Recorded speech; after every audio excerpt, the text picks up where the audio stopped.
How's it, guys? I make it 6 o'clock. This is ENTP7311, and we are going to deal with Unit 5 or Chapter 9 tonight, creating revenue models and looking at pricing.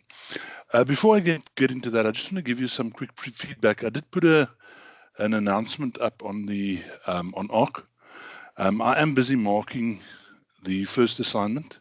It is taking a while. As I explained, many of you either didn't watch the previous video or ignored the instruction that you need to upload the video onto YouTube and then just place a link in the assignment. So it is quite a job to extract those things from ARC. So it takes quite a while, and it's difficult to mark on ARC rather than the YouTube format. I should be finished with all of that tomorrow, but I doubt if your marks are going to come out tomorrow, so your marks will probably only be available after Easter weekend. And some of you will not receive marks after Easter weekend for the simple reason that there's a number of students that have decided to do the assignment with AI, and I've reported them. Obviously, there's some that have used AI that are not reported because they've followed the correct procedures. And disclosed the AI usage and shown how they've used it, etc., as per policy. If you're listening to the recording of this unit, I suggest you stop the recording right now and you listen to the briefing for the second submission, which will be uploaded at the same time. I've done the briefing, I just haven't uploaded it yet. I'll upload both of them tomorrow morning. Listen to the briefing first, then come back to this recording, because there's stuff that I'm going to do tonight that is directly needed for the second submission. So it might be valuable to first listen to the briefing. I'm just trying to save you time, that you don't listen to this, listen to the briefing, and then come back and listen to this again. So that's my advice to you. In terms of just some feedback on those that I've finished marking and so on. In general, the quality is quite high. I'm very impressed. There's a couple of really nice ideas. Please read my feedback that you'll find in ARC. Here and there, I've said to somebody, look, you might really want to refine this idea. It's still a bit broad and so on, but in general, they're quite good. Okay, that's it for if needed, I'll make another recording regarding the first one and give you other feedback that's I think is needed. But for now, that's enough. You can work on the second assignment without the feedback from the first one, so that's not a major issue. But as I say, by Monday, Tuesday at the latest, you should have it. I'm just not sure we're going to get everything done and out by tomorrow. Okay, so in this unit is the whole host of the various unit outcomes, and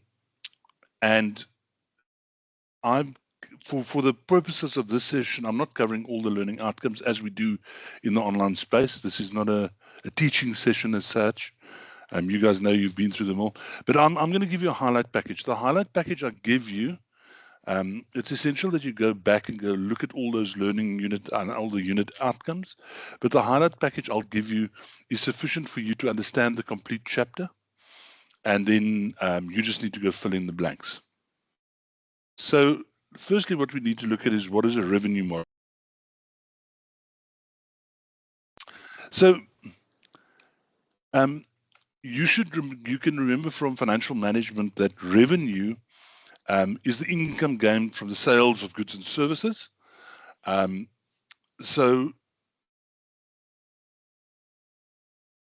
although businesses are very diverse, businesses are different, each business looks different, each business operates as a different entity, and they have different approaches to businesses.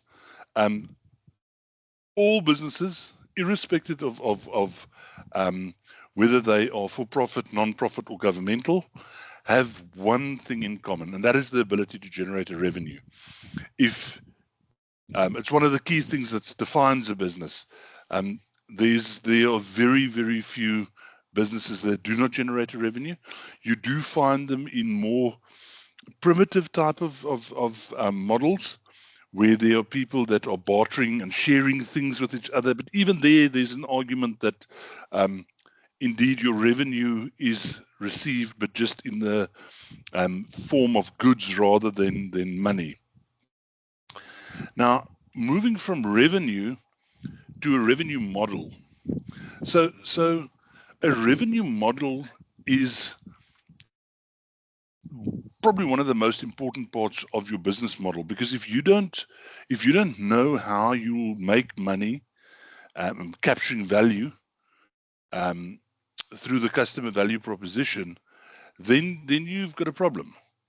So you need to figure out, as part of your business model, how will you be making money? How will you be attracting revenue? And therefore, it's essential that you as an entrepreneur understands that, because also it's one of the key questions that a investor is going to ask you. They're going to say, okay, great business idea. I really like this. I want to get involved in it. Where's the money? Show me how you're going to get money out of this.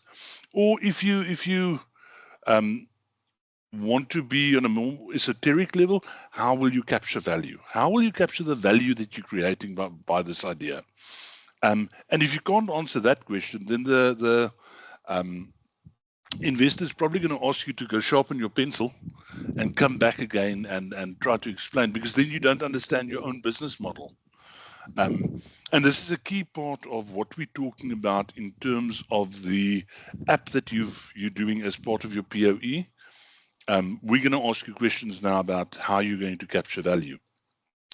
So if we say there's a revenue model, and we say you need to develop a revenue model, then we need to figure out what is this thing. So key questions, there's a number of key questions around it, but if you could figure this out, it'll give you, over and above the better chance of attracting an investment, it'll give you a clear strategy of how you're going to generate revenue from the business.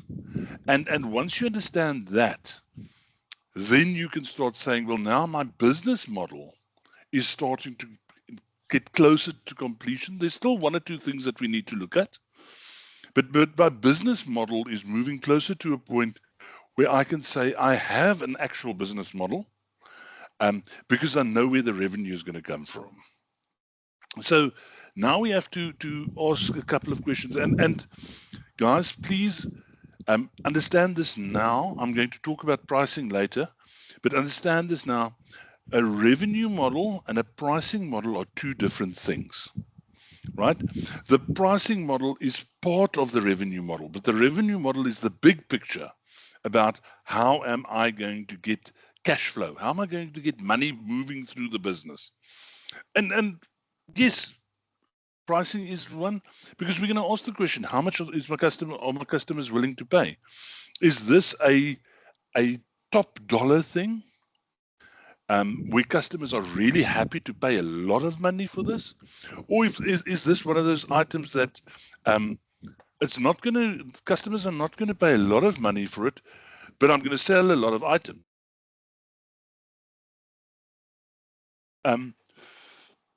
So if you know how much customers are prepared to pay, then you can figure out how many customers do you need. Because then you multiplying what they're willing to pay with customers to figure out how much money you can generate through your sales team. So you're almost planning on how to get the sales guys to get going, right? But now you also need to keep in mind, you could have various revenue streams. So, for example, you could have, and there's a whole host of these things that are discussed in the textbook. But you could, for example, say, for the app, you've got a once-off subscription fee, which is a large amount of money, which brings a chunk of cash in. Or there's a monthly fee, or there's a combination of the two. Gyms do things like they charge you a joining fee and then they charge you a monthly fee. I heard an interesting strategy today. So if you think about a body corporate so if you own a shared title property, like in a block of flats or in a townhouses or so on, that's also actually a business, because they've got to generate revenue, because they've got to have money to pay for the communal property. So the roads, the lights outside, the fencing around the property, the maintenance of the outside, etc. And part of the company I heard about today, their revenue strategy is obviously a monthly levy, but they also charge an exit levy. So if you sell your property and you're going to move out of the body corporate, you've got to give 1% of the sales price to the body corporate. I thought that's a bit cheeky, but yes, that is part of their revenue model. Okay, and that's different revenue streams that they have. So I've seen not too long ago guys that do they package craft beers, and what their revenue stream is you buy a case of 12 beers, but it's 12 different craft beers that you buy every month. So, and you can subscribe, so you can pay them a monthly fee, and then they send you a box every month, and then you pay, say, 350 Rand, I can't remember the amount of money, per month. Or you can buy a single box that's 400 Rand. Or you can buy an individual beer, and those prices range from 30 to 75 or 120, I can't remember. So those are different revenue streams that company has. But now think about the craft beer company. They also have revenue streams.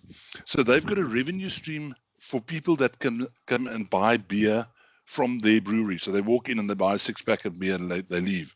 They have a revenue stream from their restaurant where they serve food and they sell beer.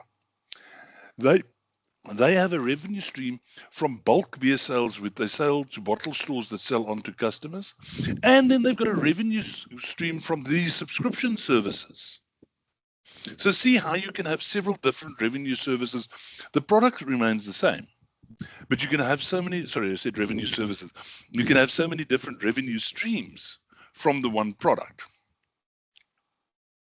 So as I said, some companies operate one primary revenue model, and others do a combination.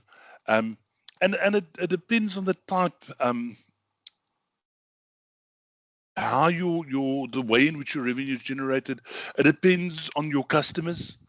A retailer can generate through online sales, and then they're tracking people that are doing online shopping, but they can also have people buying in the shop. Checkers 6060 has proven that quite effectively, that there's two revenue streams. There's a revenue stream online and there's a revenue stream in the shop. If you go to your textbook, there's 11 different types of revenue streams that the textbook deals with, right? So go work through all those revenue streams, that you understand these different revenue streams and how they fit into the big picture, and go look which can be applicable to an app, and look there's some of that that's obvious. You can see, no, that's not going to work. There's different drivers for revenue. So revenue streams are the types of revenues that you can generate, right? Revenue drivers are the things that tell you what is going to generate revenue for you, right?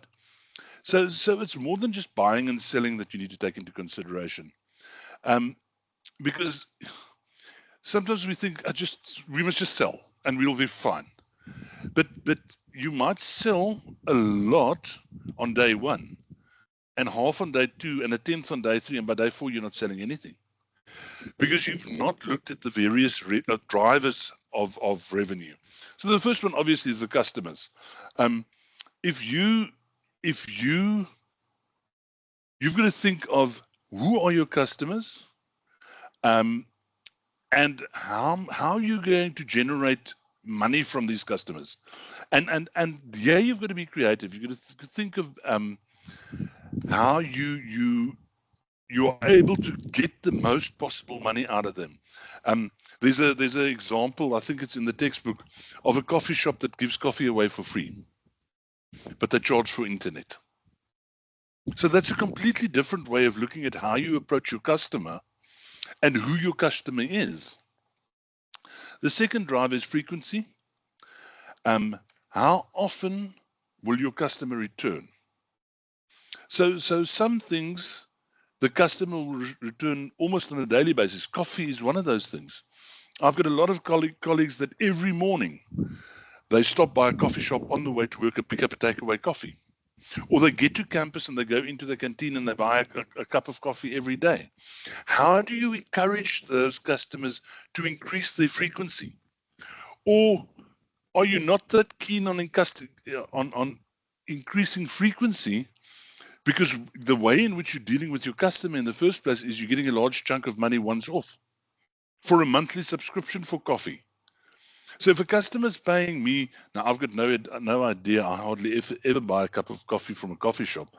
But for example, if you say to a customer, give me $1,000 and I'll give you a cup of coffee every day, 30 times 30, yeah, that's 900. Yeah, that's probably about somewhere in that ballpark. You can probably do it for about 700 rand.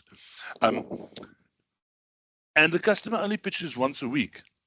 It doesn't matter to you. The frequency doesn't matter, because you've already sold the product to the customer at the beginning of the month. You actually don't want them to come there very frequently because they're not taking out the product, but you've got the money in your pocket. If you're selling coffee over the counter, you want the customer to come back every day. So the selling process is also important. How will you be able to sell? What will you be able to sell? What is the methodology of selling?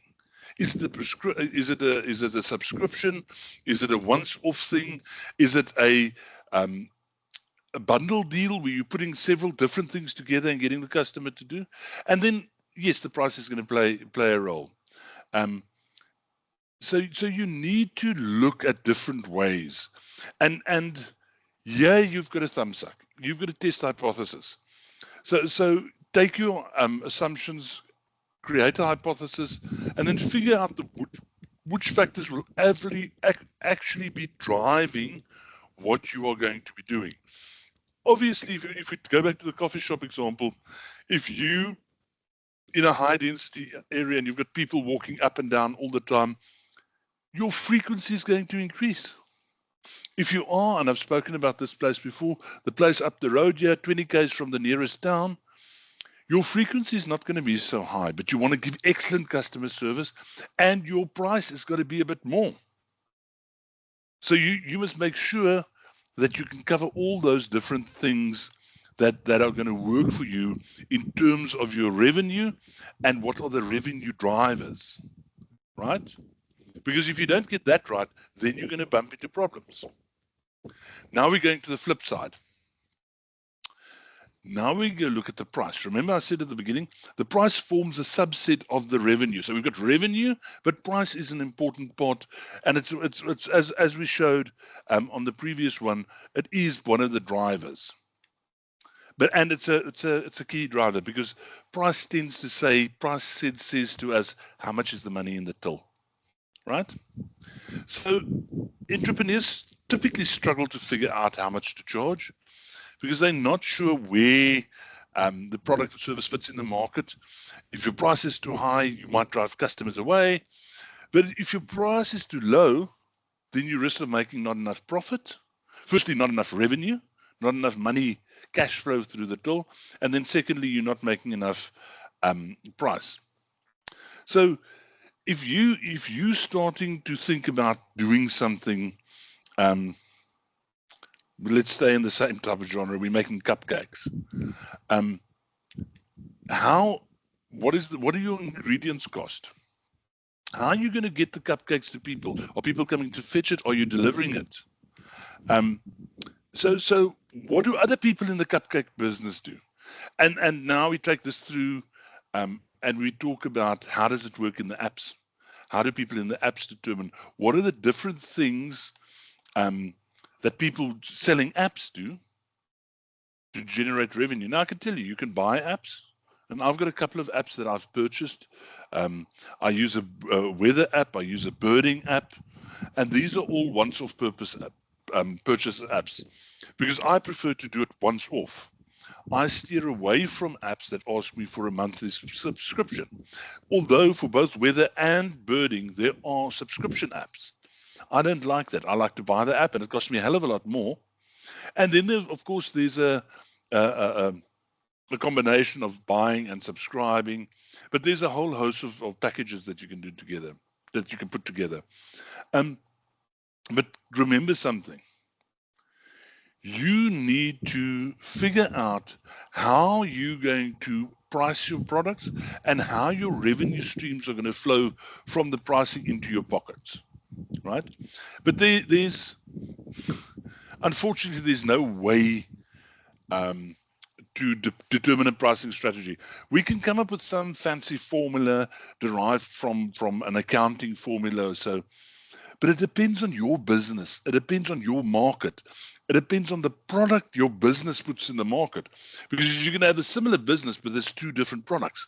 I mean, for years, we used to be able to hire originally, what were those things? VHS tapes, and then DVDs, and later Blu-rays, and so on. And essentially, there's exactly the same business today, but it's all done over the internet. And there's a subscription business. So you can get Netflix or one of those things, or you can go on to, is it Google Movies, I think, where you can hire a movie and actually watch a movie once off. And I think Netflix and these guys also offer that type of service. So it depends on how your product goes into the market, but your prices will be changed by several things.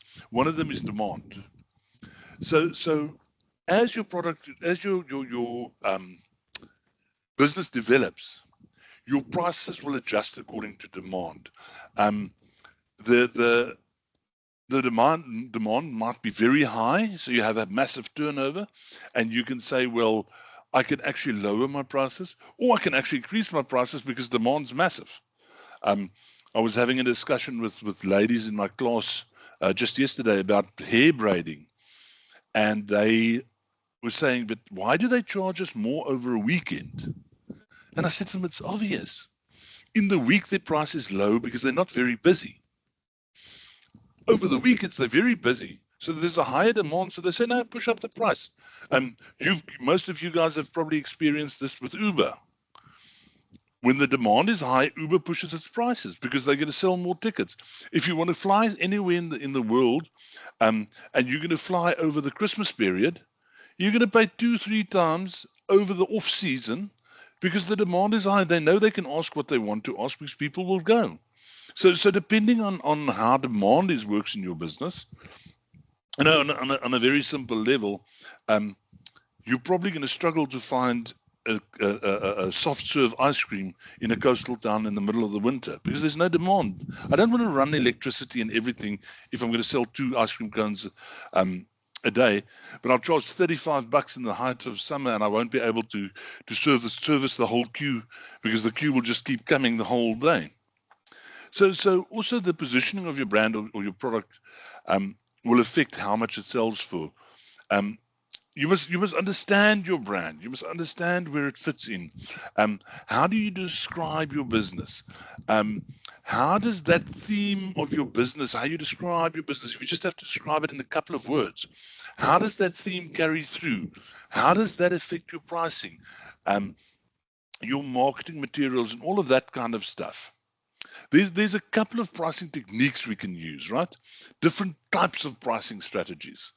So the first one that we can use, and as I said, there's no right one, but this gives us some kind of a guide on what we can look at. The first one is competition-led pricing. So in competition-led pricing, we look at who are similar products to us, or even who's selling the same ice cream cone as we are. And then we can say, well, we'll sell at the same price as the guy next door, and hopefully our quality, our friendly customer service, the shortness of our queue, or the coldness of our ice creams, who knows, would allow us to sell more or sell enough, right? So there you have to simply differentiate your product from your competitors, and that's how you're going to attract more customers. Customer-led pricing, you literally go ask the customer, how much are you prepared to pay, right? And then you offer it. Now, obviously, there you're going to do market surveys and things like this. So commercial airlines, I know, do this. They have websites that they subscribe to do tests, and there they see how much customers are prepared, because on those websites, I'm trying to remember, I think that the one's called Price Line or Price Way or something like that. But there the customer then says, I'm prepared to pay this much money. And they actually, you bid for tickets, and that gives them a sense that they can then pull into their normal business models. Loss leaders, you're selling a product below cost to attempt to get more customers coming in. So many of the cases where you want to introduce a product into the market, you sell the product below cost, so that enough people in the market own the product, so that word of mouth can get around, that people can say, yes, that's a reliable product, yes, the product is good. If it's a consumer product, then people can try the product, and then they say, well, I really like this coffee pod that you've done, so now I'd like to buy into that long term. I want to buy more of it. And that type of thing goes hand in hand with the introductory offer. Where you're trying to get people to try a new product, where you can give it heavily discounted price, which can be run for a period of time, or the first certain number of customers. People even give product away for free. When coffee pods came out first, those machines, they were handing them out for free, because the money's not in the machine, the money's in the pods. So if you've got the machine, you're going to buy the pods. And that was part of the introductory offer that they did with those things. And that's typically a strategy that's used on new products. Some others are skimming. Here you use exactly the opposite way. You've got a new product that's going into the market. You're the first product to market, so now you can charge very expensive prices. You can sell at a higher price, max value. You're skimming the price off the top. You're taking all the cream right off the top, right at the beginning. A classic example of that is whenever a new iPhone, for example, is launched. Go look at the pricing of iPhones. The new iPhones, when they launched, they're typically much higher, and there's a limited number of them. People are prepared to pay that. You get permanent skimming. Rolex prices are always much higher than similar type of watches, because they're difficult to get hold of, and people are prepared to pay those prices. Now it becomes a bit more complex. Psychological pricing. The people believe they're paying less for things. 9.99. It's less than 10 Rand. I'm paying 9 Rand for that product, actually. You're paying 9.99, you know. The buy one get one free offers, or buy 3 for the price of 2. And in some cases, they're really cheating it. They or 50% off, price off, but they put the price up another 100% yesterday, so 50% off is actually exactly the same as what it would have been. So there's psychological pricing. Fair pricing is a price range, or a price that is somewhere between what the customer believes is fair and what the seller believes is fair. It's a price that works for both. And if you get to that point, then both parties think it's reasonable, and in theory, you should sell more. But you may not actually be happy with that price, or the customer might still think it's a little bit too expensive. And then bundled pricing. So this is where you take 2 or 3 things and you add it together and you sell it. A simple thing, a mop and a bucket. Chances are somebody that's going to buy a mop is going to buy a bucket.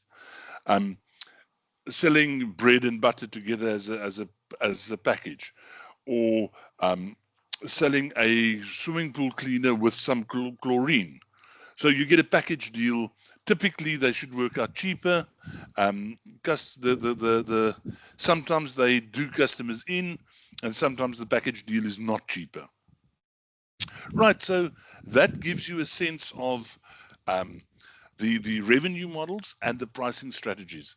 As I said right at the beginning, keep in mind that these both of these elements, the key elements that I've dealt with tonight, are part of your second assignment. When I upload this, it'll generate overnight the recording.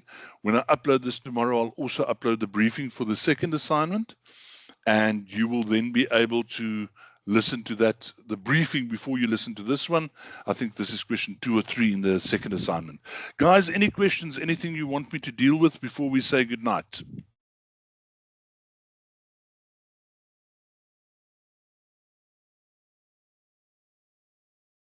I see Isabella said all good. A couple of people saying all good, no problems. Okay, guys, my email address is on the screen. If you get stuck, please let me know. I'm assuming a bunch of you will be working over the Easter weekend. I will be having a look. I've still got other marking still to do. So I will be looking at I'll probably be behind my computer over the weekend. I can't guarantee that I'll be fast as I normally try to be, but I should be available. So if you get stuck with something that you need to do over the weekend, let me know and I'll try to get back at you. Okay, guys. Thank you very much. Have a good evening. Pleasure. We'll chat soon. Keep well. Bye-bye. Bye.